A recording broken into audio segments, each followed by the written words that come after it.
John! What? Red 7! I don't know what Red 7 means. Hot route! I don't. What is hot route? Will you just go stand on the other side, please? Down! Come on. Ready! Down! Set! Hut! Hut! Hut! Hut! Hit me! Booyah! That's what we call a sack lunch. Nom, nom, nom, nom, nom, nom. It's time for the Soonerscoop.com postgame show presented by Eskridge Lexus in Oklahoma City. Eskridge Lexus is the official travel partner of Soonerscoop.com podcasts. Now, here's your road crew, Carrie, Eddie, and Bob, wrapping up all the action and reaction from this week's game.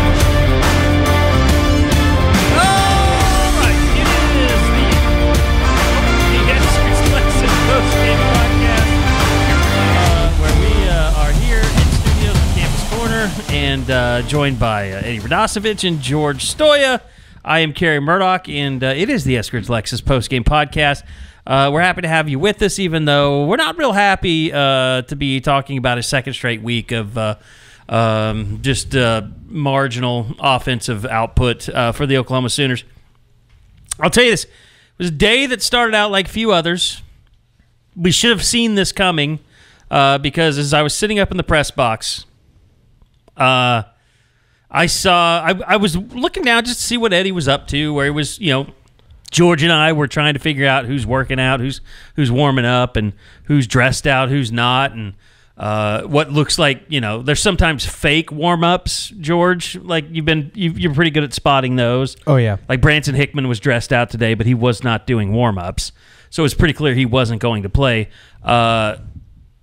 Anyway, we'll get to all that stuff later. So I'm down there looking, and something has happened with Eddie, and somebody said something to me, and I look down, and Eddie is picking up small pieces off of the ground, and I see something hanging from his camera. And I'm like, I think I texted you first, and I was like, did something happen to the camera? And, of course, this camera replaces another camera that got destroyed on a sideline. And someone ran into Eddie's camera, and Nate Fakin told me the heroic story about how you pushed him out of the way and saved his ACL. Yeah, it was great. The offense is fucking terrible, Kerry. That's the lead story. I really don't want to talk about it. All right. It was a pretty shit night, I would say, all around, from Eddie's camera being broken. It's not a great story. Eddie's camera being broken. I'm the one paying for it, so I could tell the story. Then tell it. So I'm just saying, the camera was broken. I went down to try and... it's not like I tried to try and see what was going on and what was wrong with it, and it ended up working, and you used it, and it looks fine. Yeah, it's great. But it's fucked, and so now we just overnight another one, and the studio takes a hit, but, great. So that was a bad start to the night. And then the game started. And then the offense started doing 3-and-outs left and right, and the defense was fine. But there's clearly a problem with the offense and the people running the offense, or the quarterback throwing the ball in the offense, or how he's handing it off and who he's handing it off to. It's not working. It's everything. It's not working. And we know the offensive line is banged up, but at the same time, they didn't seem to be the root of the problem tonight. Yeah, I think I'm kind of past this point of just talking about the offensive line being banged up. It just seems like an out now. It's an excuse. After tonight, it does. It's an excuse. How do they not have any of these guys? And I'm not saying they're not ready. It's not good. I think they're just not good. And that's my question. Josh Bates did not start off on a high note early in the game. Oh, he didn't finish on one either. Just the most boneheaded penalty I've ever seen in my life. But here's the thing that I want to know is, how did OU get in this position where they don't have anybody on the offensive line that's very good? Well, people brought it up Bill's been known for bringing in guys like Chris Murray that didn't look great at first, but ended up being pretty good. Yeah. And I don't know that he has those guys. You saw tonight Jake Taylor got the start. Yeah, and at one point Michael Tarquin moved back to right tackle. There was a point in the second quarter, Jake Taylor's coming out of a timeout from the sidelines, from OU sidelines, and he could barely walk. Yeah. There was time where he could barely get up off of the turf. Right. It almost looked like it was almost a back injury or something. Like he was crippled to a certain extent. He got hit in the ribs. Is that what happened? Yeah, and they had to play Logan Hallen at left tackle and move Tarquin to right, which tells you everything you need to know about how they feel about Spencer Brown. Look, the offensive line wasn't great tonight. They were fine in protection, I thought. They don't get any push. I don't think they're physical enough up front. I think the run schemes aren't very effective in what they're trying to do, especially with an offensive line that isn't very physical up front, and they have to do some different stuff. I thought Jackson Arnold was not very good tonight. Didn't go through his progressions very well. Missed on every deep ball he threw. I don't think he's all to be blamed either. I look out there, and at receiver, they've got 3 guys out there that aren't any taller than 5'8", 5'9", all 3 out there. And I'm like, what? Like, how? They don't have any size or any physicality. No. And sure, those guys are really fast, but Houston's corners were just way more physical. I mean, these guys could not get any separation. That's an issue. And it tells you a lot of what you need to know by the fact that they feel like their best personnel package is multiple tight ends. There are 2 plays in this game that tell you everything you need to know about the OU offense. The first is 3rd and 11 at Houston's 33-yard line after the defense gets a huge interception in the fourth quarter. They run a quarterback draw for 5 yards, trying to set up a 4th down play. The moment you start trying to play for 4th down instead of just converting on 3rd down is when you are screwed as an offense. And it clearly says, hey, we don't trust us to make the right play here on a 3rd and long. And then number 2 is the one that Eddie pointed out to me earlier tonight, which is when Houston basically said, screw it, we're just going to give you guys the ball back, and punted on 4th and 6 late in the game. It's one of the midfield. It's one of the most disrespectful things I've seen a team do to OU in the last couple of years, just in terms of, we don't think that your offense can move the ball on us. We're going to punt it away on 4th and 6, and what should be something of like a game-changing drive for Houston. If they get that, they're only down by 2 still. This is after Tyler Keltner missed the field goal, which we'll get to here in a little bit. And all night it seemed like there were points where you thought that maybe they were finding a little bit of rhythm offensively, and then all of a sudden they were back into 2nd and 11, 3rd and 8, 2nd and 14, 3rd and 9. They had 12 offensive possessions tonight. 6 of those 12 were 3-and-out possessions. Yeah. It's kind of crazy to say this, but we're back in a position now where we're talking about another special teams player in Luke Elzinga probably being the MVP tonight for pinning Houston deep and getting Grayson Holton getting the safety. It just offensively, we talked about this at the beginning of the season. We talked about it during the spring.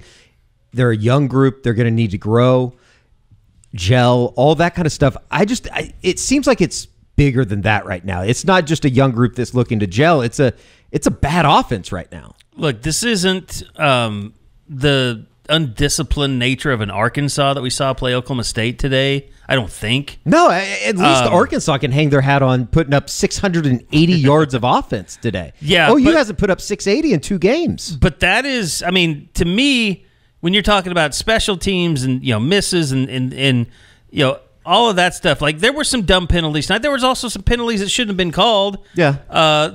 Specifically the Woody Washington interception was textbook interception from everything that I've seen this season. If OU doesn't get a break on the muffed punt to start the game, and then even the Grayson Holton safety, there's a very good chance they lose that football game. At the end of the day, the defense outscored the offense in the second half. It was 2-0. The defense. Well, and the offense continually wasted, chances they were given by the defense throughout the game. And you look at that defense, when time of possession, it skewed back a little bit towards OU because they were able to control the ball at the end of the game by, taking the ball after they punted it to them and not just having a 3-and-out immediately. At one point in the fourth quarter, it was 33-17. Yeah. What did it end up at? It was like 35-24, 24 or something. And that's a lot of OU just kind of adding some minutes to that at the end of the fourth quarter, and good for them. They were able to pick up a couple first downs. 35-03 to 24-57. Yeah. So basically 35-25, which doesn't seem like, but that defense was exhausted at the end of that game. Absolutely. It's a great thing that they have a defense that they can throw out there, but you cannot put those guys in this position week in and week out and expect to have good results. Like, I think that we're getting to the point in the season where you have Tulane coming around and they played well against Kansas State today. Arguably should have at least forced overtime if it wasn't for the offensive PI that we saw before we headed over to the stadium. Tennessee put up 50. I mean, Tennessee might score 60 points. You don't think Josh Heupel's going to try to score as many points as possible in 2 weeks? Sure, but here's the thing. Here's what I also wonder after watching this play out today. Nick Anderson must be a lot more hurt than they're letting on, because they need Nick Anderson out on that field. Yes. I mean, we talked about the height, George, but 5'8", 5'9" guys everywhere. Like, Nick Anderson gives them so much that they don't have. And it's obvious that Angelo Anthony is not ready to play. I don't think he had a single snap tonight. I don't know. Didn't. He did? He did not. Did not. He did not. So, I mean, Where's Jaquez Petaway? Yeah, where's Jaquez Petaway? That's another good all question. we heard about all week was Jaquez Petaway. The guy didn't play game. I think he played a little bit more than maybe I think he did. But if I had to guess, and it'll be interesting when the snap counts come out. Yeah, he didn't have a target at all. I mean, I bet he had somewhere over 10, maybe. And that's what I don't like. Everybody is like ragging on, but it's like Jackson Arnold, and I get it. He's the quarterback. He missed on some throws tonight. The interception was awful. But my God, this team doesn't have any playmakers on the outside other than Deion Burks. There's not any playmakers outside at receiver right now. It's hard to get in a rhythm too, isn't it? If you're going 3 and out every time, impossible to get all these receivers. I also think they need to slow the hell down, because the time of possession stuff is killing them. Here's part of the problem for me is that you have Deion Burks. We know he's a stud athlete. We know he can.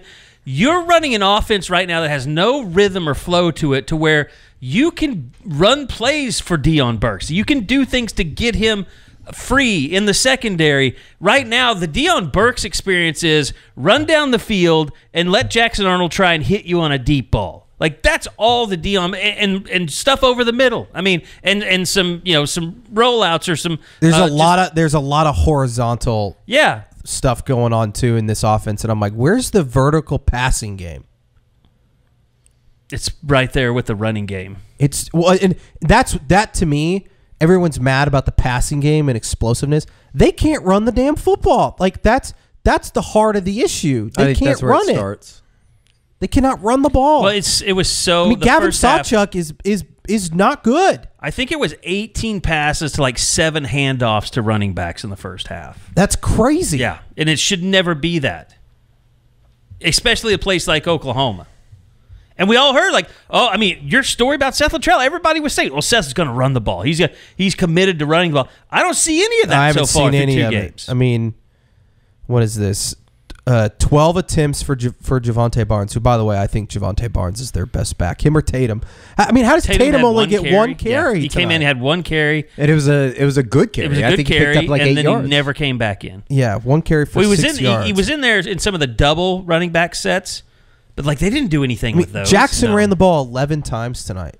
He's running it too much. Well, I think, how many of those do you think were called? There's a couple that it feels. I don't know. They ran some QB run game tonight. That 3rd and 11 was definitely called. Yeah, sure.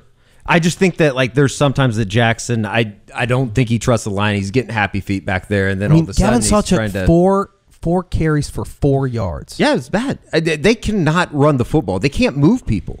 They can't move people off the line. I think that's the thing with Gavin Sawchuk. With this offensive line, with them not creating holes, he has no chance to be that patient running back that he really is. Here's where I'm at too, is like, if the guys you're playing right now can't move guys off the ball, at what point do you say, you know what? We got to play Heath Ozida. We got to play Eddie Pierre-Louis, Eugene Brooks, whoever the hell it is, and they're going to make mistakes. But my God, those guys might be able to at least move some people. I don't think they can do that unless they have a veteran center. Unless they have Branson Hickman healthy, I don't think they feel comfortable at all playing the young guys at guard. Yeah. It's bad. You can't play those guys with Hatchett. Well, Hatchett must be pretty hurt because he didn't warm up at all. Yeah. I mean, he has a torn bicep, basically. He has one arm. Yeah. And that's not getting better overnight. That's not something that you can just... He said that. He said, my arm's not going to get any better. Yeah, he told us on Monday. He told us that on Monday. Yeah.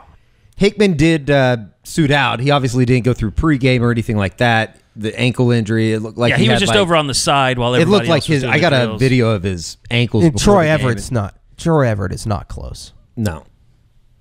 It's bad. It's bad. It's really, really bad. But, I mean, to me, and I agree with the fans, look, I've been on the message boards all night. I've been running the Scoop account. I get it, but it's still, here's the thing, it's still 2 games. Like, everyone that ran into me that said, oh, you guys got to do a drunk pod tonight, it's going to get worse. Like, Tulane's coming in next week. Like, we're not ruining a drunken pod for a team that we don't even know if they've hit rock bottom yet. It's bad. Offensively, it's putrid. It's worse than I expected. What do you make of the people that are just outright, and I think we've all 3 gotten it on social media, like Seth Littrell was a cheap hire. It was a bad hire. A lazy hire. A lazy hire. I don't know. I think it's everything. I don't know. Seth like, Littrell, it's Jackson Arnold. What it's what play line. call tonight, other than the 3rd and 11 QB draw, what play call tonight you're like, that's just a bad play call? Here's where I agree I with don't some of know. the fans, is that when I've seen great offensive coordinators, they'll go to their quarterback and they say, what do you like? They'll work with them. I remember this since Josh Heupel. Like, they'll go to them and they'll script the first 10, 14 plays, but they'll work with the quarterback, or they'll know what the Lincoln Riley was this way. Hold on. And they'll work with the quarterback to come up with a play sheet, a bunch of play calls that gets them into a rhythm of the game. And they don't do that. They don't get Jackson Arnold into the rhythm of anything other than just throwing a lot of horizontal stuff. Well, that's great, Kerry, but I also am sure they didn't draw up in their script that the first play of the game, Josh Bates would just get his ass beat and they'd lose 7 yards on the first play of the game. And Don't all of a get sudden, so defensive about Jackson. I'm not ripping on Jackson. I'm ripping on the coaching staff I'm for not ripping on not putting Jackson him in a position didn't to play succeed. Well, but you're saying that like they don't go to Jackson and say that, hey, what do you like? No, They're I'm not saying they that. don't do that, but I'm just saying they're not executing that to get him into a rhythm. I mean, shit. The first 3 series were 3 and outs tonight. Is that right? Well, they technically scored on the second possession after the But punt. But I'm just saying that I don't think it's all that was a good just play. Seth. The touchdown was a good play to Brendan Thompson. Yeah. It was a good throw. That was like the highlight of the night. I'm not saying that Seth Littrell and Jackson aren't to be blamed. I think everybody has like a 25% part to be blamed in this. Might be like 10%. I don't want to get for into everybody. fractions or percentages. This isn't the Dean Blevins show. 8% for everybody on the offense, all 11, and then we'll add the other 12% Coming up next on the Oklahoma Blitz. We'll add the next 12% to Seth Littrell. Everybody has a hand in this. But I thought about this during the game because you guys are getting the same mentions I'm getting. You put Michael Hawkins in the game. What's getting better? No. Maybe he scrambles the a few answer. more times and he picks up some more yards that way. But he makes more poor decisions. Yeah, but what exactly is getting better? It starts up front. But that's the mantra of the most fans is if the starter is not doing well, the backup's got to be better. I know. That's I know. just standard football psychology 101. Yeah, we know that it is, and sometimes I feel like that as well. Yeah, I don't think the fans are wrong, but I think you do have to take a step back, and I think that's the last thing that this team needs is some type of controversy around the quarterback because it's such a bigger problem on every level of the offense that I don't think it's just one person. Here's the worst thing that I can tell Brent Venables or Seth Littrell about tonight and the way that how bad this performance was offensively. We literally had to have a discussion of going back to the Davis-Bevel, Texas game of the last time Oklahoma's offense looked this inept. I mean, we had the conversation last week, though, didn't we? Yeah, and I've started to just throw that out. But so OU averaged 4.1 yards per game tonight. Can you tell me per play? That's what I meant. Per play. Can you tell me the last time OU did that or worse in a game offensively? Not excluding the Texas game, 2022. I'm going to say, because I was looking up yardage, total yards on Sooner Stats during the game. Is it 2021? No. 15. 20. I believe it was the 2014 Russell Athletic Bowl against Clemson. That makes sense. Got somebody fired. I mean, it got a hero fired. It's bad, and he's going to come in 2 weeks and try to score 100 points on him. Now, granted, I think that the defense, they had some nice moments tonight. We can get to them here in a little bit, but offensively, I'd love to sit down and like talk with Gabe or somebody that knows the offensive line, just like lay it out. How bad is this? Is it fixable? It seems like it's really, really bad. It seems like there's no redeeming qualities. Gabe right now. seems to be of the opinion, kind of like I am with the quarterback thing. Like, you have to coach around, what they don't do well. Yeah, but they're not doing that right now. No. That's where I would say Seth's biggest downfall has been so far. Is what they're doing in the run game is not helping their offensive lines. George, you kind of insinuated on the instant reaction that the RPO stuff seems to be confusing Jackson a little bit. By the way, did you see the helmet stuff tonight? What helmet stuff? So someone on Twitter compiled all of the times that Jackson Arnold put his hands over his ears to try and hear. Yeah, it's a problem. And the more you see it, the more you realize Jackson cannot hear what's being called in his helmet. Well, that seems like an issue. I guess Danny Stutzman had his ear. Danny said he ordered on radio, new ones to get them louder. Really? Yeah. Because he said last week, he said on Monday when he was on the radio program with us that like the first 3 series it was just buzzing, like you couldn't hear anything. Why don't they just signal it in now? They were showing Seth in the. Well, I wanted to ask Brent that question, like how much is this being complicated by the iPads and the in-ear stuff? Like, how much is that taking away from you operating the offense the way that you're used to doing it? Because I wonder if that's not an issue. I want to know how involved Brent is in the offense. I don't think at all. He needs to be. I mean, other than saying we're going to go for it here or there, or let's get a run play in there from time to time, because that's all that Bob ever really did. Yeah, I don't know. I would. I mean, hope Lincoln certainly never went to the defense and said you need to be doing this. Yeah, but we might be reaching that point with Brent. But see, I think and this is going to sound insulting, but I don't mean it to be. You're fanning out a little bit because it's 2 games.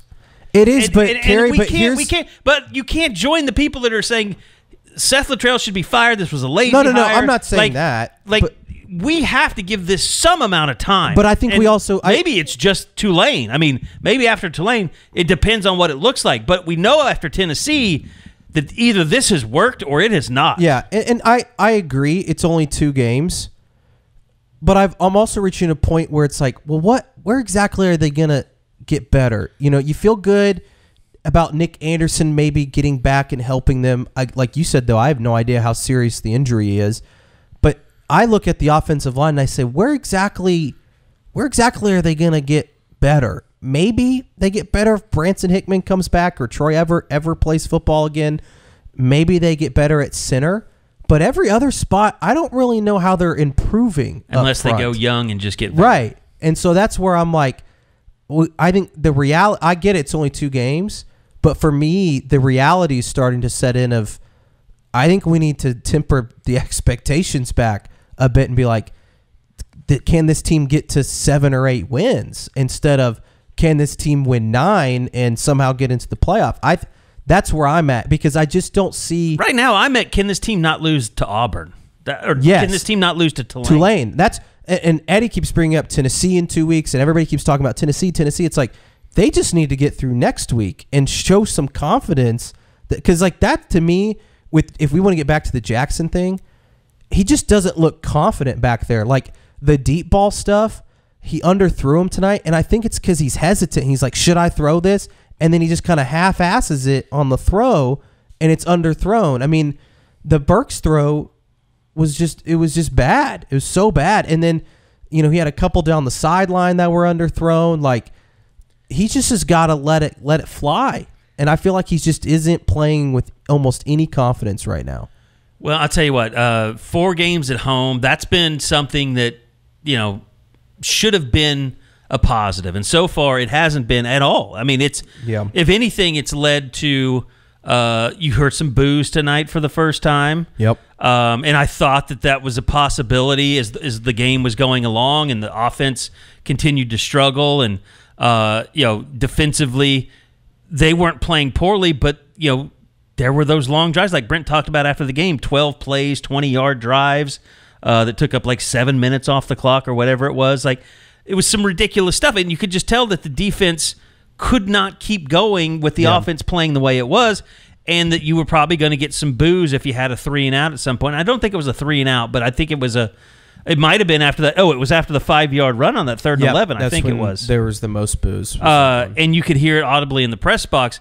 But the thing is, they're going to have to go on the road at some point. And you know what? I don't know how it's going to go for them. It's going to go very well for us because Eskridge Lexus is the official travel partner and the presenting sponsor for the Oklahoma Sooners Postgame Podcast. Now, I will say this. This was a joke that Ed made. He said, the postgame pod, sober or not so sober, works for us. Ed, stop contributing to the drunken pod. It's not going to happen tonight, for sure. Eddie doesn't even have beer in the house. There's no way it's going to happen. But Ed Eskridge Eddie is trying to contribute to the drunken pod. I don't know if he was someone that saw what was going to happen tonight. Maybe he got some enjoy. I don't know. But if you're down around Campus Corner on game day, stop by the Eskridge Lexus display featuring various new Lexus vehicles. Eddie and I both happily drive Lexus, and we love them. This week they had the LX600 and NX 350H and the all-new, completely redesigned GX550. Next week for the Houston game, for the game this week, they have the GX550 with the Over Trail package. I didn't get a chance to go catch that one. But Eskridge Lexus never adds any dock fees or bogus add-ons that you don't want. And for all Sooner Scoop subscribers and listeners, if you are buying a new or pre-owned vehicle from Eskridge Lexus, mention that you're a scooper, and you'll receive $1,000 off any vehicle in stock. Shop online at www.eskridgelexus.com or give a call today at 405-755-9000. Ed Eskridge, great people over there. Go give them your business. And as Eddie and I will tell you, if we can drive a luxury car, anybody can drive a luxury car. I think that's a fact. Okay, so might have to sell mine to get a camera, but I'll take it. The camera has already been purchased, so you'll be fine. Anyway, I just moving on to. It was just a shit night. I mean, just in college football today. I mean, just watching Tulane and Kansas State. I mean, they look like a legit team. We watched some of the Oregon and the. Here's the thing, and to your point, Kerry. There's a lot of bad football today. Notre Dame loses at home to Northern Illinois. We talked about this on the instant reaction. Alabama, loses to USF. No, they won. Or they just played crappy for three quarters. Yeah, my brain is fried right now. But here's the thing with Oklahoma. We were just talking about where is it actually going to get better. They don't really need to get that much better, I think. Like I was telling Eddie in the instant reaction, they don't need to be an offense that scores 40, 50, 60 points a game. That'd be great if they did. They'd probably be a title contender if they could do that.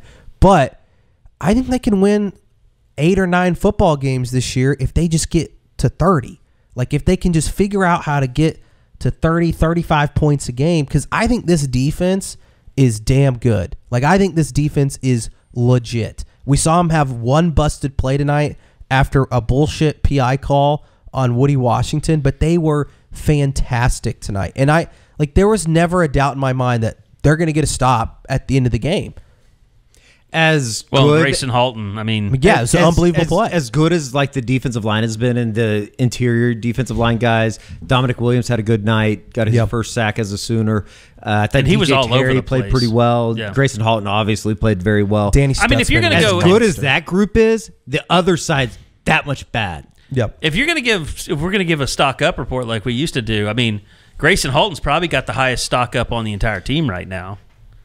Yeah. Danny Stutzman is up there. He's been permanently good. up there. I thought Samuel Mosigo had some nice moments tonight defensively. Here was some nice things. Guys went down, like Kip Lewis and Robert Spears-Jennings, and you thought maybe it could be a shoulder or something serious.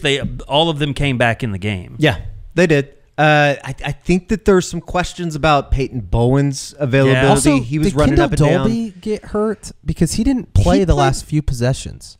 Okay, so he played in the fourth quarter, but I remember you saying that during the instant reaction. Then I went back and he made a couple plays in the third quarter at the end. Yeah. Maybe it was just the fourth quarter that he wasn't out there. I didn't notice because I think it was more of like a holy shit. They really are, they might lose this game. They might have put Woody in there in his place a little bit just for more coverability. They did, and then Omosigo played quite a bit. Yeah. And he was really good. Yeah. I mean, his stock is definitely going up in my book. I thought Jake Roberts had a really nice night. Stock up for him. The tight end group's not bad. You pointed it out, George, and you can see it on my video. The catch he makes on the what is it? Third. It was 2nd and 9. Second with and 1 9. minute and 30 seconds to go, and OU basically needed one first down to win the game until Josh Bates. Yeah. It was a great play call. First off, second off, great play by Jake Roberts to adjust to the ball because it was kind of behind him. He threw it. Jackson threw it on the other side of his body. He had to rotate around. That was a nice play. Outside of that, though, like Jake had the other, I think he had a first down reception in the middle of the third quarter. Had the touchdown, obviously, in the second quarter. But I don't know, man. I think the one thing for Jackson is what you see when you see a good quarterback, he drops back to pass, and I always say he throws people open.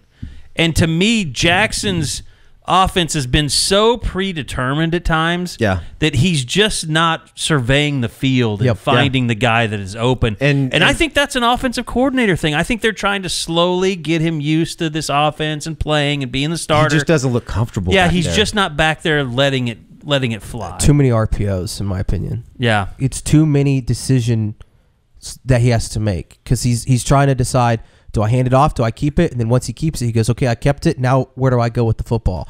And if they're not open, I think he panics. Yeah. Which is, I think, normal for a guy that's planning his second career start or third career start, technically, second this year. You got to find a way to get him comfortable in the game. I told Eddie this after the game. They got to find a way on offense to simplify it. They got to find ways to and I think simplifying it means taking out some of these RPOs where the offensive line knows we are running the football on this play. Like we know that we are firing off on our blocks because we're not going to get a penalty for being too far down the field because it's going to end up being a pass play. And then they need to do some play action stuff. Like watching like Tennessee tonight, I was watching some of that game during the OU game, and they've just got guys running wide open. Like where are those plays in OU's playbook where somebody just is wide open? More plays like the one to Jake Roberts on the touchdown, and then it was the same play that they ran on the 2nd and 9. Like, where are those plays? Well, where are those plays when you have two tight ends in the game? Yeah, and it somehow springs Deion Burks down. And the they ran 13 personnel tonight, where they had 3 tight ends on the field, and that is pretty telling. I think they're doing that because they know they can't block up front. Although I would say it might be because McIntyre is just a bigger receiver. And every time they ran 13 personnel tonight, they ran the football. Every single time. Are there guys, and this is something we would have to go back and look at, I don't know, maybe the All-22 would be able to tell you, are there guys open and Jackson's just missing That's them? what I want to know. Like, I hear that a lot in the them? mentions. I see it a lot in the mentions, but I with me, I'm in binoculars most of the time, so I don't look at the whole field. I guess I could start doing that a little bit more, but I don't notice it as much as people say it's happening. Yeah. Are guys streaking open and he's just not seeing them? Right. And if that's the case, that's a big problem. It's kind of like, when people say, well, I knew what play they were going to run before they even snapped it. It's like people, I think sometimes people see people wide open and there's no way that they are. Or are they open to you from above in the north end zone or the south end zone? And if you look at it from what Jackson's looking at, the safety is shaded over. It just amazes me that like I watch like a team like Oklahoma State today, who they could not run the football, but Alan Bowman is still getting completions here and there, throwing the ball down the field, connecting on plays. I'm like, how can Oklahoma do that? I know that people probably don't want to hear this, but is that just a situation of Alan Bowman being a 6-year senior versus a 7th-year senior versus a guy but he's not making, like, you watch Alan Bowman, I he's think not that there's making a lot of reads. But you're in the pocket and you're not saying, oh shit, oh shit, oh shit, oh shit, as opposed to Jackson that yeah, you might be getting those guys in your face, but Alan Bowman's able to steady things, see the field. But OSU runs a lot of quick passing game. Sure. I wonder if OU needs to run more quick passing game. Get the ball out of his hands quickly. Like they can do those things. It feels like there's too many slow developing plays that aren't. I don't know.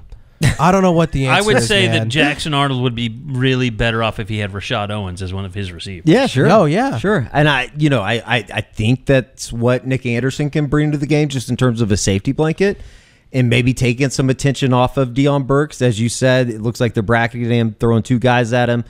You need some of those other guys. And I thought in the second quarter, the first possession out of the second quarter as they're coming into the south end zone, like that's the series that Brennan Thompson got open. I think it ended with the Jake Roberts touchdown.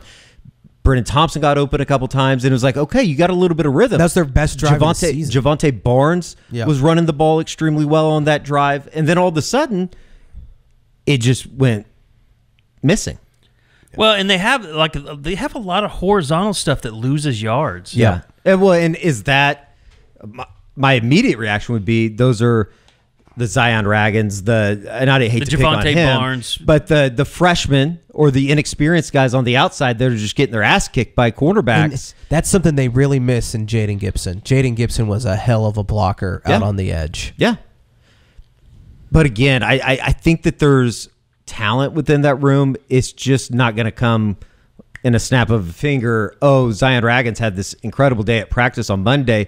For freshmen, that usually doesn't translate immediately to the field.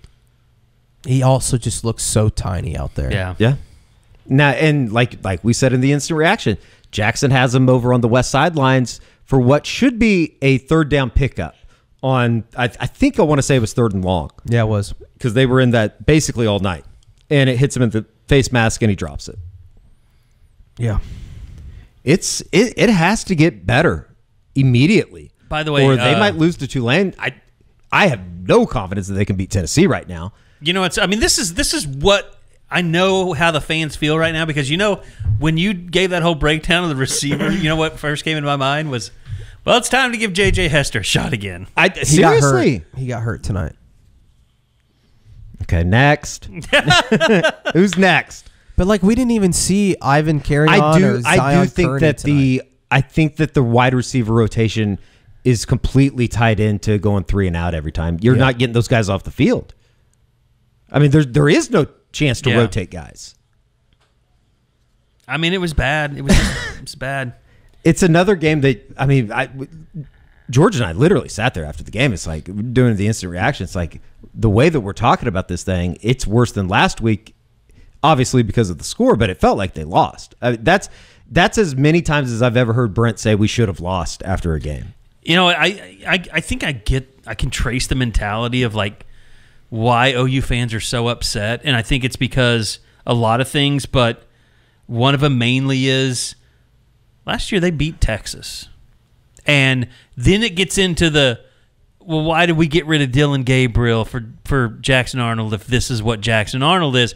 And then it gets into, well, Texas just beat Michigan. They're probably going to be number 3 or number 2 in the country. Yeah. They're the media darlings now, and we weren't that far away from them a year ago. So how did we fall this far? And who's to blame? It's obviously Seth Littrell, the new offensive coordinator, or it's Jackson Arnold.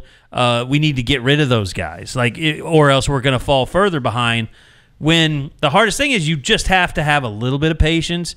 In reality, none of that's going to happen. You're not getting rid of Seth Littrell 2 games in the season. You're not getting Jackson Arnold benched 2 years into the season. And I don't want to say this part, but I'm going to say it. If you want to say, why wouldn't they give Michael Hawkins a try? Because it's a different world. They've promised Jackson Arnold a lot of money to be Oklahoma's quarterback, and the people that have invested that money want to see a lot more than just 2 games. I think it would be a different conversation too, Kerry, if he would have gone out and turned the ball over 5 times. Yeah, he didn't do that. He just played, the offense played like shit. Yeah, they did. And nobody can say it's 100%. Like you said, it's not 100% Jackson Arnold's fault. Every single person on that offensive side of the ball's fault. This isn't a Peyton Thorne situation. at Auburn, who threw 4 interceptions today. This thing's so at far home away against from Cal. saying like it's one quarterback away from being really good. I think it's everything. Yeah. It's It's all 5 offensive linemen. It's frustrations. It's people grasping at straws, trying to fix things with a single decision. By the way, how were your prize picks today, George? Not good. I think Not you good. had Jackson for 300 yards today. 200. I had to have over 282 passing yards. He finished with 170 something. Defensively, though, like I think that's the one like almost kind of bad thing in all of this is that they do have a pretty good defense, and Well, it's flipped. you're not saying The program's flipped. You're By not the way, Danny Stutzman, did you see how many tackles he had today? 14, 15. 15, and I think he had 10 of them in the first half. Wow. He was really good. He was great. Woody Washington, second on the team with 6. Sammy Omasigo, Career high. 5. Kendall Dolby had 5. Robert Spears Jennings had 5, and so did Billy Bowman. So, I mean, people brought it, man. I thought You had a total of 7 tackles for loss for pick, 27 yards. The pick that Robert Spears Jennings had, an awesome Spears play. Jennings, that was an awesome play. Breaking on the ball, stepping in front of it. I mean, that's the shit that we've been. He's been really good this year. Yeah. And that's the thing. I mean, this was a game, too, where the defense played their asses off, but they just didn't deliver it to them on a silver platter like they did last week against Temple. Yeah. Like that was that covered up a lot of the issues that the offense was having a week ago, is that they had 6 turnovers, and it's just like, the very first touchdown was the 10-yarder after the punt. Mm-hmm. And then it was crappy offense for a while. Yeah. And it's just like It felt like every time they got kind of exposed today because the defense wasn't just giving them the ball inside the opponent 20 every time. Every time that you felt like they were finding a little bit of rhythm, they got off schedule, and all of a sudden it was 2nd and 11, 2nd and 15, 3rd and 8. I mean, Their average third down to go tonight was 3rd and 9. Yeah, I believe that. It's terrible. I believe that because they can't get anything on first down. And they're 4-14 on third down conversions tonight. 4-14, yep. So Another they're bad night. 5 for 26 Yep. on the season on third down. Yep. I mean, they'll go winless in the SEC if they do that. I'm dead serious. South Carolina looked like a juggernaut today offensively compared to what Oklahoma looked like. They went into Lexington and won in the first SEC conference game of the year. How many rushing yards they have in that game? I don't know. I think Navy had over 300 against Temple today. Now, By the way, here's some Jackson Arnold stats for you. Passes over 20 yards today. He was 1 for 6 for 33 yards and an interception. yeah, I believe it. I mean, he threw 3 He deep threw- balls that just went straight out of bounds. He threw 13 passes less than 9 yards, which was far and away more passes than he threw between 10 and 20. And half of those were probably And horizontal. 20 over, yeah. Well, here's the thing. He threw most of his yardage came from those under 9 yards. I mean, he's 21, 52, 85. 85 of his yards were passes less than 9 yards. It's not going to get it done. 33 yards over 20, and then it looks like 14 and 39 is 53 yards from 10 to 19. It's not great. It's not great. They got about a week to. I mean, really, they don't- truly, they don't have any more They time. have a to, couple like- days. Yeah, they. I mean, it's And I can't sit here and say that they're going to figure this out in the matter of 4 days. And it's not. And this is kind of, I guess, hindsight looking back on it. It's like, oh, Jake Taylor's going to be back. They're going to be okay. They're going to be all right up front. Jake Taylor's going to come in and step in. It's everybody. Like, everybody has a bad day. I feel like Fabecchi's been really disappointing. Yeah. Obviously, the center position is not great right now. It's awful. Left guard, I don't know. Tackles have been. It's just everything. Like, they cannot run the ball. And No. that's really There's nowhere in the concerning. middle to run. I mean, Javonte Barnes is the hardest runner, And there were times where he just ran into a brick wall because he was just trying to run to the hole that he was told to run. That's to what's happened to Gavin Sawchuk too. Yeah. Like he is running right into the back of somebody and losing a yard. I don't. It's. Trust me, guys. I mean, we are scratching our head as much as you are. It's just we kind of refrain from demanding that people be fired or benched after. I mean, I just don't think that that's going to do any good. Like that, if you're hoping it's not a big enough sample size. If you're hoping that like somebody's going to get fired this week or somebody's going to get benched, I'm telling you right now, I don't think that's going to be happening. No, like it's unrealistic. Well, look, and this is how it works too. Like head coaches, they pick coordinators that they believe in, and they give them time to work through ups and downs. Like if you don't think that, like, and I haven't watched the entirety of it because I was running around doing other interviews after the game, but like if you don't think Seth Littrell's pissed off about the situation this thing's in right now, you're kidding yourself. There's nobody that cares more than that guy. Yeah, but at the same time, you know, it's his job to have an offense that works, and he's got to be able to. I'm not making excuses. Well, I'm just saying, everyone's got to be able to. Everybody's a big boy. They understand. If it doesn't look good, that's the ultimate judge. I mean, you have to produce. There was no vanilla excuses this week. I think coaches, you know, they understand how much work goes into this, and you know the stuff behind the scenes and the plan, and they believe in it, and they know it's a good plan. But it's like everything else. If you can't get your players to execute, that was Mike Stoops' problem. He could not get his players to execute what he was coaching. Yeah. And Seth Littrell has to find a way to get his players to execute what he's coaching. Bill Bedenbaugh is the same way. And they all know this. They're all big boys. Simplify it. Because I go back to that. They need to just find, you know, their bread and butter. Like I wrote this in my story tonight. This offense has nothing to hang its hat on right now. No, nothing at all. Nothing. They have to find something. They have no identity at whatsoever. Zero. And so they need to figure that out, whether that's Taylor Tatum in the run game or Deion Burks in some sort of, you know, play across the middle, whatever it is. They got to find something that they're like, something this for is what we Petaway go to do. when shit goes bad, you know? Yeah. I don't think they know what that is right now. Right now, all they know is that they like their two tight end sets.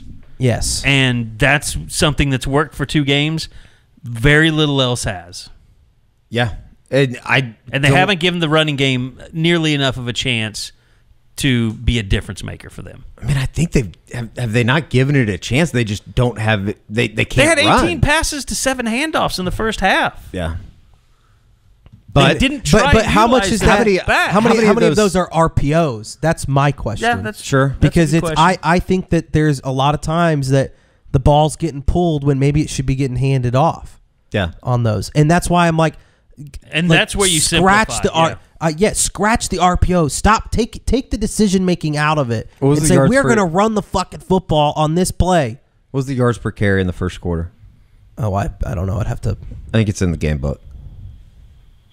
Oh, it is. Hold on. It's right now it's inept. The whole thing's inept. Yeah. Okay, first quarter. Probably less than a yard. Trying to make sure this is first quarter. Yeah, first quarter. Run yards per run. Rush yards. They don't break it up. They don't break it down in yards per play. All right. Well, but I'll say this: you can use the calculator real quick. Hold on, I can. They had 5 carries for 33 yards, but a lot of that's Jackson. Yeah. Yeah. The running. Oh, no, the running backs. The running backs. Yeah, 3 carries for 23 yards, and 22 of those 13 came from Javonte Barnes on 1 run. So it's like either way, irregardless. Javonte Barnes averaged 11.0 yards per carry. Because he had 2 for 22. And then Gavin Sawchuk averaged 1.0 yards per carry. It's not working. This offense isn't working right now. Not from any metric. Any facet. It's not working. Not passing, not running. Do you guys think they can? Special teams are, their struggle at times. Do you guys think they can fix it? The offense? Yeah. And by fix it, I mean, what I said earlier. Get to a point where you feel like, one, you have something you can lean on, and two, you can score 30 points a game. If the offensive line doesn't get better, no. I don't think that they can fix it. And I don't think that they can fix it overnight either. This is going to have to be weeks of building confidence and building, because I think that like there's a small part of me that says that there's a lot of that right now, that this offense just has no confidence in what they're doing. And I know that sounds like an excuse, but you have to run out there and at least have a somewhat of a thought of, I can dominate the man in front of me. And right now, I just don't think that they have that. And especially at the quarterback position, I think that there is a certain level of confidence that Jackson just doesn't have right now, and he's starting to question himself and what he's doing out there, and you can see it kind of unfold in front of you. Yeah, that's my biggest worry, is that Jackson is a young quarterback, takes all this pressure, and it's harmful to him. Yeah, and that's where I think that happened to Rattler. Yeah, Spencer Rattler. And it's not. Everybody wants to put it in this box of this year, and this year is really important. But if you go through this whole season where Jackson is not confident and you can never get better as the season goes on, then you're really screwed for next year too. Yeah. Like, this isn't just about this season. Like, they have got to get Jackson comfortable in what they're doing, or else it's going to be a long season next year, and you're possibly screwed at the quarterback position in the future. It's a break the glass moment after tonight, I feel like. And I know that we're only 2 weeks in. I don't think that they're screwed, though. I'm going to just stop you there, because you've got Kevin Sperry, you've got Jaden O'Neal, you've got Michael. I mean, if Jackson is bad, you're set up to where – now, they could say, we don't want to play for the Seth Littrell guy because, we don't believe in his offense, but all those young quarterbacks are like, hey, if Jackson can't do it, I'm going to take his spot. Yeah. And again, like, I don't think that it's time to like push the button and eject on Jackson Arnold. I don't think any of us are saying that. Just glad you said eject, because it's. But yeah, well, I don't think we can get it up hard right now to be able to ejaculate. It's so bad from like an aesthetic standpoint of like watching it, that you kind of know what's going to happen before they even run out there. It's kind of like... woe is me. It's, here we go again. It's a little PTSD from the defensive days where they ran out there and it's like, okay, this is going to be it's like a 3rd and 13. All they got to do is get off the field. And you knew there was no chance. And then they gave up a 25-yarder over the top on a broken coverage. Yes. And it's kind of the opposite of that now, where like I still think that this offense can be somewhat...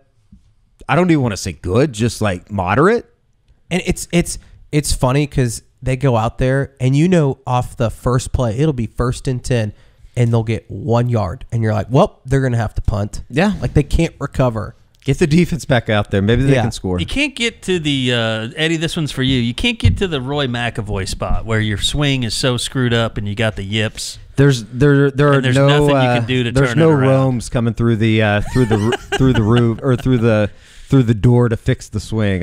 I think that's one of my favorite sports things is when he's continually on the range and he keeps hitting the yips, he keeps hitting that Volkswagen. Yeah. He's like, my God, my swing feels like an unfolded lawn chair. Like, I think about that quote all the time. It's kind of like that right now. I mean, it feels like, again, like there are certain portions of the game where it feels like they're finding rhythm, and then all of a sudden you look up and they're in 2nd and long or 3rd and long. Yeah. Also, they're back to not having a kicker. I want to say, okay, of all the overreactions that we have, to say that, you're just contributing to the madness. Carrie, until they have somebody that can nut up and make one in a big moment in a game that's close, I won't believe it. My first thought was after he missed Talking about the reigning SEC Special Teams Player of the Week. How was the hold on that? It was good. It was. I watched it through the binoculars. Hold was good. Because I was going to say, like, it was almost like he's not sold on Josh Pastner. It was almost like he chunked it a little bit. Well, Plaster has not been great at holding the football. I just thought back to what you said last week was the fact that there was a couple times, and we saw it, like on the extra point, where he didn't get it down correctly. I was watching tonight. From the way that the ball was kicked, he almost missed the freaking net. Yeah. Oh, really? I mean, I'd have to see it up close, but from the binoculars, he didn't fumble it at all. So much. Yeah, like it was so far left, it almost missed the net behind the. I don't know where the laces were. Yeah, but he didn't fumble with the hold, so I don't. I still have confidence in him, but I don't. I mean, I think that's fair. I don't. I just don't. I mean, look at his career percentage. Tyler Keltner in his career is no better than Zach Schmidt at kicking field goals. I think field goal kicker is very, very far down the list right now. I agree. I'm just saying I'm more worried about punt returner than I am. What's going on? Yeah. Is there something wrong with the lighting in there? Like I'm dead serious. Because even Peyton Bowen, when he was healthy, he was having problems too. It's like they can't see it. The one time Billy Bowman in the fourth quarter, after they punted, they're like, we have no respect for your offense. We're going to give the ball back. Yeah. He fell down. It's like he caught it on his back. Yeah. But you don't. I mean, it's just they're not seeing it. I mean, and I sit there and I watch it before the game. Unless Zion Raggins is trying to ruin my life, and like they catch them, they catch all of them. I think that they're pressing a little bit, but they definitely are. I mean, my God! And then the other one that Billy caught tonight on like the 10-yard line, let the ball go into the end zone. Yeah, did he have 2 muffs tonight? Were there 3 muffs total? Bowman muffed 1, Bowen muffed one, and then the other ones that Bowman caught, because Bowen got hurt. He was running around the sideline, but he got hurt. Did he get hurt on the bicycle? Did he get hurt on the punt return? I don't know, but I just know that the other 2 that Bowman, it just was like he clearly was like didn't know where the ball was and had to make like an acrobatic catch. I did have a little PTSD when Bowen returned a kickoff because the guy dove right at his knees. Yeah. It's like, oh God, get up, please get up. It's bad. Offense, special teams. Outside of Luke Elzinga, he was great tonight. Averaged 44 yards a kick, 8 kicks. I don't know. I think the only thing that makes me happy right now is OU defensively, and there were obviously some busted plays tonight defensively, but overall it was another really, really good effort. It's crazy that Danny has been around long enough to see like when the offense carried this program. I know. I thought that was so interesting after the game. People asking Woody and Danny just basically like, is it not weird that like there's so much confidence right now on the defensive side of the ball as opposed to what you guys used to be and how the offense is envisioned right now? I don't know, man. It's starting to get a little scary because Tulane, I don't think that they're going to win next week. You're going to have to score. You're going to have to score. Yeah. You can't put the defense in these positions where they're just living on the field. Tennessee, it could be an assault. Yeah. It could be an assault to open the SEC, and you talk about embarrassing. Tennessee coming in here and just fans are going to descend on this place. Yeah, and just absolutely run the shit out of them, or off the field at least. Well, I guess that's the good news. I don't think that there's any secrets right now, like about the other OU good offensively. news is the other good news is as much as we've, talked shit and myself included, but this is also college football, and you see these teams week to week look totally different. Yeah, Notre Dame's a great example of that today, but I don't think that OU fans or we as the media should fall into this trap of, well, they won. It's okay, they won. You could be Notre Dame today. I hate that too. I agree with you, but I also think that we can also say at the same time, OU can get better. Like there is a world that you can get better throughout a season. I think that there is. I just don't envision that happening overnight because we know the injury situation up front. The problems are so many. There's so many. It's not need better play from the quarterback. It's not need better play from the center. It's everything. And look, all you guys on the message boards on the Crimson Corner that in our mentions, if this shit continues, we're going to get louder and louder about it. I mean, we're just saying it's 2 games. Let's see where this thing goes. We've been pretty critical of this thing 8 quarters into the season. Yeah, but I mean, would you guys want to come at us and say, you're just being a Jackson Arnold homer because you don't want Michael Hawkins in there? No. We're just being realistic. You don't think I'd rather talk about OU moving the ball up and down the field? I don't care who's playing quarterback. Yeah. And here's the other thing. It's like they want, and this is something that we went through with the defensive staff, and I think it kind of turned out to be somewhat true on both sides, that people want us to go into the press conference and basically make accusations, scene to where somehow the coaches get angry enough that they're going to coach harder, or they're going to be forced into these. Tonight, I had so many people like, you didn't ask Seth Littrell the hard questions. What's the hard question? We asked a dozen questions to Seth Littrell tonight, and every single one was essentially, hey, Seth, you guys were horrific tonight. What the hell happened? Well, and then when the coach says, we did a terrible job, we need to do better, it's not good enough. And people are like, they complain about that. I'm like, what do you want Seth Littrell to say? He's basically saying, I sucked tonight. What more do you want Brent from the man? admitted it too. I mean, it's like they fall on their sword. So what are we supposed to do to that to make you happy and make you feel like we extracted a pound of flesh that you need? There's not a single question that's going to be asked after the press conference that Seth's going to walk out of there and go, you know what? Okay, now I'm going to do this. Yeah, I didn't think about that. It's a lot like the Florida State fans that demanded their money back from War Chant because they lied to him about the team the whole summer or whatever. I think it's like are you people going to demand your money back from like Big Game USA because you bought the Jackson Arnold ball, the official one, and like now it obviously doesn't work, so.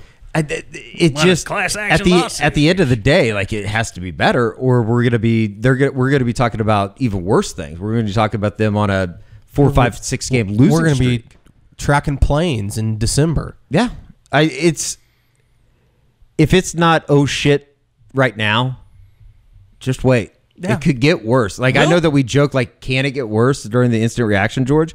It can get. It can worse. get much worse. Much Which worse. is scary, and because it can start right now next it's week. it's as bad as I've seen it. Certainly here in the last decade or so, just offensively. I think that what they did under Riley and all that kind of stuff, it's so far from what this thing is. But again, it's like the reality of the situation is you have a first-time quarterback, you have a first-time offense coordinator, at least at Oklahoma, right? And you have a bunch of guys that are very, very young at wide receiver, an offensive line that's just not worth a shit right now. And the whole thing is just bad. It's bad. What's crazy is if you look at college football recently, and we'll get out of here, but if you look at college football recently, it started with Alabama, Alabama was a historically good defensive program.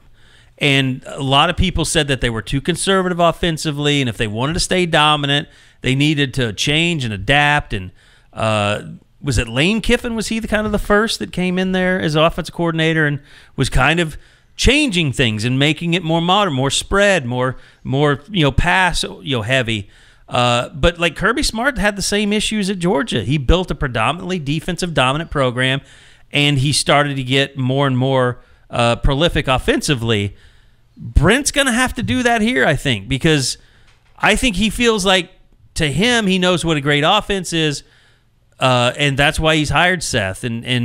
But I think at the same time, he's going to have to sit and ask himself the questions like, okay, am I following the same path that Nick Saban did? And that, I mean, you look at Dabo Swinney right now. They've regressed offensively just dramatically, and they still play defense. But their offense lets their defense down. That Georgia game was a perfect example. Really close game for a long time, but eventually the dam broke, and their offense was so putrid that the defense could no longer keep them in that game. And maybe that's what we're headed for this year, is Brent realizing this offense that I planned is not good enough. I need to do something else. Would you guys be able to stomach this a little bit better if they were out there winning 42-35? Probably because that's what you're used to. Yeah. OU fans have gotten used to that. Yeah. I mean, like that Oregon-Boise State game, those Oregon fans aren't like, damn, we suck, like we're going nowhere. They're just happy that they outlasted Boise tonight. Yeah. It makes it even worse, though, when you see the way that UNLV just kind of dominated the line of scrimmage last week, and then you look up and, you can't get more than 2 yards a carry. It's just baffling to me that they've gotten to this position on the offensive line. Like it is and it isn't. But we know, George. we can track it. We know what happened. We'll talk to Josh about this in the recruiting report on Monday. It's just like they have missed on so many offensive linemen for a good 2-year period where now and a you're lot of trying it was because they were, Bill in particular was anti-NIL. He didn't want to play that game. He didn't want to talk to kids that wanted to ask about NIL. And then he finally, I think after the Caden Green thing happened, he was like, well, I've either got to get on board with this or I'm not going to be a coach anymore. Yeah. And now it's totally turned around. The classes are fantastic, but there is this gap there, and they're paying for it right now. Yeah, and I think that, granted, it's 8 quarters in, not calling for anybody to lose a scholarship or anything, but this offensive line class that they brought in through the portal has been uber disappointing. Spencer Brown's the headliner. He's the worst portal player they've ever signed. They had to move somebody from right tackle to left tackle so he couldn't see the field tonight. And granted, I do think and that's that on the coaches. Logan Howland, there's something there. He's going to have to develop, obviously. I like what you see, though. Physically, looks good. I've almost reached a point where I would, at some point, and maybe this is after they get beat in a game, is I would just have my starting offensive line be Josh Bates, Heath Ozida, Eddie Pierre-Louis, Jacob Sexton, and Logan Howland. Just roll out all the guys that are from within the program, the young guys, and just see what you got. Because the transfers just have not been great so far. Would Hickman getting healthy alleviate a lot of things? I don't know. Maybe. Yeah. But he's like, I think part of the issue is they're not getting any push. Yeah. And is a 6 foot, 295-pound center all of a sudden going to give them more push up front? I don't know.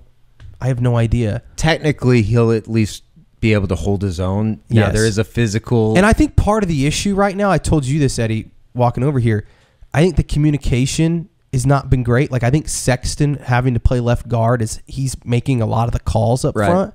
And if they can have somebody at center that can know all the calls, then I think that you would feel better and you could pop Sexton back out to tackle, which I think they ultimately need to do, and just bite the bullet and play Ozida or Eddie Pierre-Louis at guard. One thing that I was just painfully obvious to me tonight, being at the game, is that game day operations, they have no bedside manner. Like, things are going terrible on the field, and they're starting that new chant on the corners and stuff, and that's nobody's the dumbest. Into it. You heard me say this in the press box. I said, this is the stupidest shit they do. But I love Malcolm, and he does what he does. He does it at the Thunder games. He's great for energy and stuff. But like, family. It's like he's got to go turn it down to 7 or something when it's just that bad. Hey, time and place. Everybody's pissed like I said, off. there's no bedside manner with game day operations. It's unfortunate too that they're going to have to burn those jerseys because those were unbelievable. I know. I bet Joe C was up there like, damn, there goes that. They look auction. great. I love those jerseys.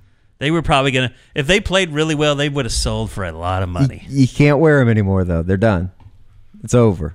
They're right up there with the battle.